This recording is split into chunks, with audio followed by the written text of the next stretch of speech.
Hi everyone, it's Bren here and welcome to an absolutely beautiful spring day here in my cottage garden in New South Wales, Australia. I mean, you just couldn't get any better than this. I have to say now, this week didn't exactly go as planned.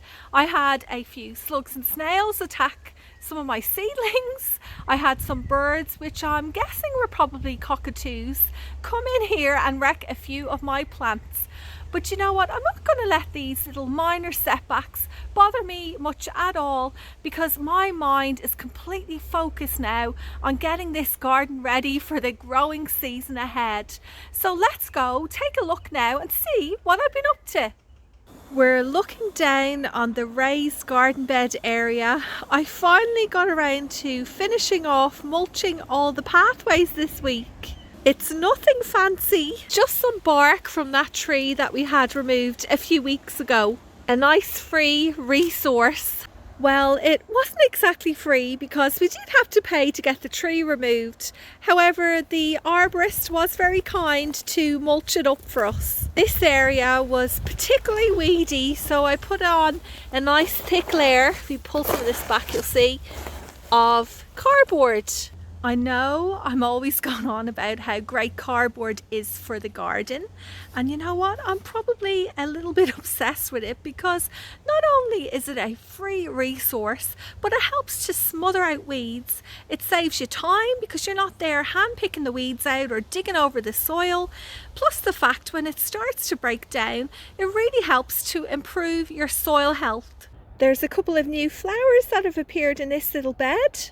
The first sweet pea. I really wish you could smell this. It's so fragrant. Sweet pea variety in this bed reaches about 50 to 60 centimeters in height, whereas over here on the main entryway into this section, along here, see all that green? That's a climbing variety that will reach about 1.8 centimeters tall. So you have a nice couple of options when it comes to growing sweet peas. You could grow these shorter varieties, put them in a big drift at the front of a garden bed, and then with the taller varieties, they'd go well at the back. The other new flower I want to show you is this lovely calendula. This particular bloom was fully open yesterday, but with calendulas, they are a plant which closes its flowers at night time. There is a scientific name for this. I can never pronounce it, so I'll pop it up on the screen to show you. I was just on my way down towards the back of the garden and I noticed this. My beautiful foxglove have snapped. And I don't think it's from wind or anything like that, because I can see some of its side shoots here on the ground too.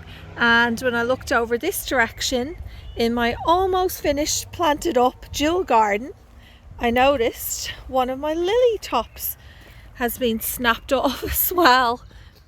I reckon this is probably the cockatoos, and they are being attracted to this area by my orange tree. And if we take a look over here, I have a lot of oranges on the ground, you can see, that have been munched at. So I reckon we had a flock of cockatoos come in here this morning and decide to cause some havoc. A lot of these oranges probably fell off from the cockatoos being on the top branches, but really, as I had said last week, I need to come in here and pick off all of them. I've already picked a good few oranges off the ground the last few days.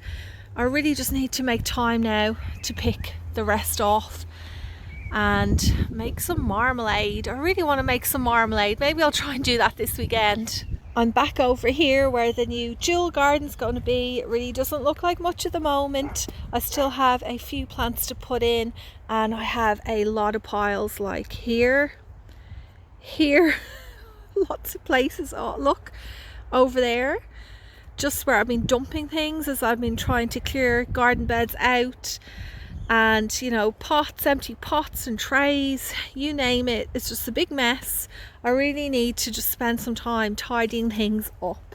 But I have just been completely focused on getting plants in the ground, and I've also been potting up this area too. I've been putting down some of the bark mulch here, cardboard underneath, just trying to extend this garden bed, get rid of more of this grass, because eventually my plan is to get rid of all the grass in the garden.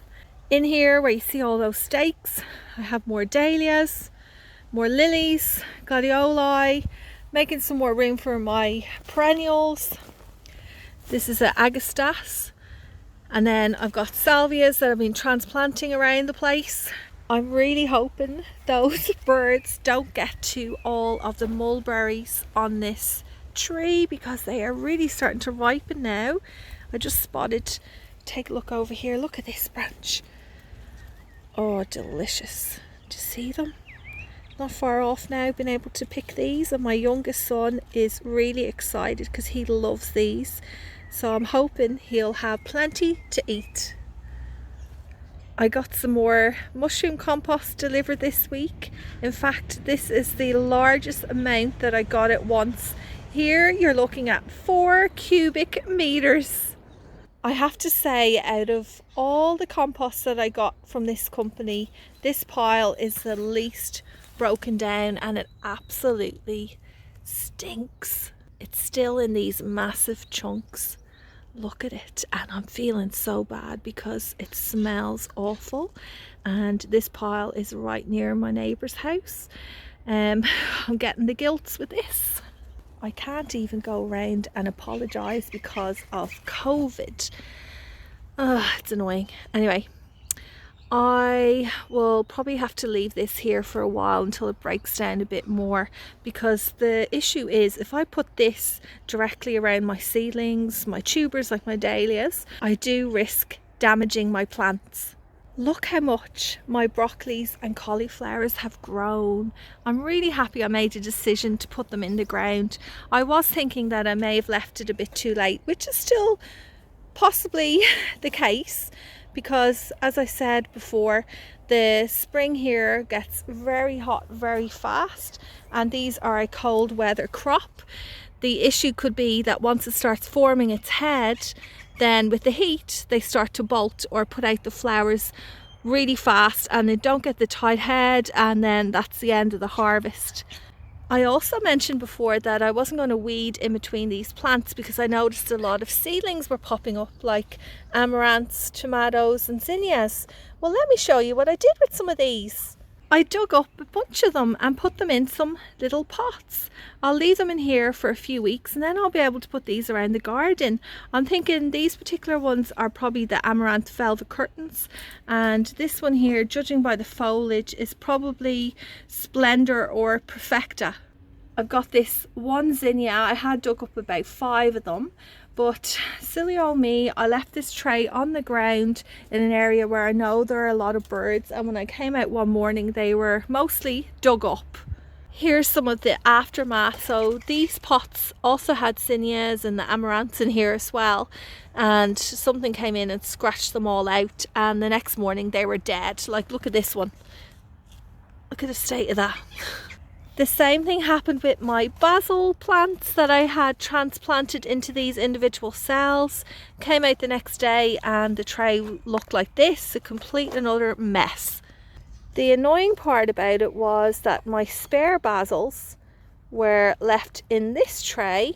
So I do have a few more in here that I can transplant. I don't know which ones these are. Purple ruffles and basil red Italian. But all my different types of varieties, I had basil cinnamon, basil lemon and basil licorice. They were in here somewhere. I don't have any more. Oh, that looks like there's one there. I'm gonna have to re-sow them, I think. This is the area where I had all the bark dumped from the tree that we had removed from our back garden. I have been using this, as I've just shown you, to mulch the pathways in the raised garden bed area. I am going to leave most of this in here now because I'm going to use this as a nice thick layer of mulch. I'm going to come in once that mushroom compost breaks down and put in around 6 mounds of that. I'm going to put in the front maybe some zucchinis and cucumbers, and then behind them I'm thinking I will put some of my watermelons in here, squash and pumpkins. Here are some of those plants that will be going in that area. These were all sown at the exact same time, but as you can see, some of these punnets and pots are empty. Some of the seeds, like these Turk's turban pumpkins, haven't germinated on me, and others which have germinated have been munched on by probably slugs or snails. You can see the top of this seedling is completely gone. And this is completely normal. Gardening is never perfect, especially when you're trying to grow food organically and you're not using, like, for example, slug and snail pellets. Things like this will happen. And you know what I did yesterday? I went through my seeds, found these seed packets and chucked in a few more underneath the soil here, and hopefully those ones will germinate and I'll keep a better eye on them. They'll grow and I'll be able to pop them out into the garden. Thank you so much for watching till the very end. I actually could have shown you a few more things, especially when it comes to my dahlias, but I've just run out of time. It's almost 3 p.m. and I need to get this video up onto my channel today. So next week, I think what I'll do is I'll start off showing you how my new dahlia patch is coming on. So I think for the moment, I'm going to say goodbye for now. Thank you so much for watching and happy gardening.